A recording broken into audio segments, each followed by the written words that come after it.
Israeli police fleeing an angry crowd of ultra-Orthodox Jews. One so fearful, he fires a live round into the air.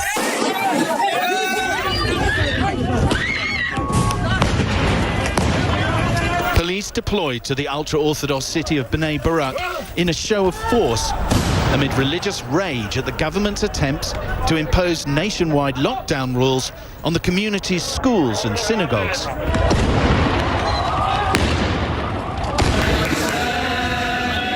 Many Israelis are bitter over what they see as over-tolerance of lockdown violations by significant parts of the ultra-Orthodox community. This ultra-Orthodox wedding attracts scores of guests. At around 12% of the country's population, they are a potent political force. And this is an election year. Still, as large gatherings have been banned, they remain defiant, continuing to clash with police here in Jerusalem and to attack the media.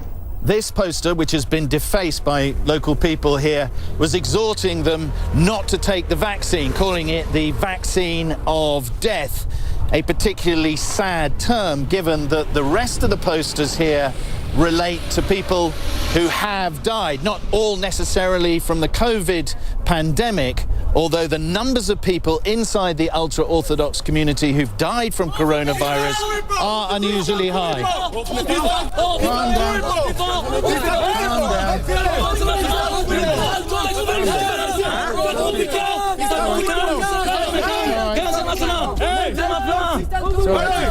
Calm down.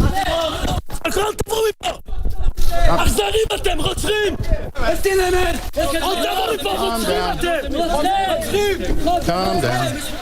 They've been misled into anger by posters warning against vaccinations and speaking of a media conspiracy to hide beliefs that a so-called vaccination of death has brought the British COVID variant to Israel. Even the ultra-Orthodox mayor of Bnei Barak is caught up in violence as a result of misinformation and threats. He said, "We denounce, we condemn any kind of violence. Any violence against a human being or between human beings is not our way. We condemn it and denounce it in every way. Also, in particular, violence of police against people that have come to be good to the city." Bnei Barak is recording COVID positive rates at 21%, and like many ultra-Orthodox cities is labelled an Israeli government COVID red zone, a status that has caused grief to many inhabitants. Morally, we failed. Means that instead of taking their life as the supreme value,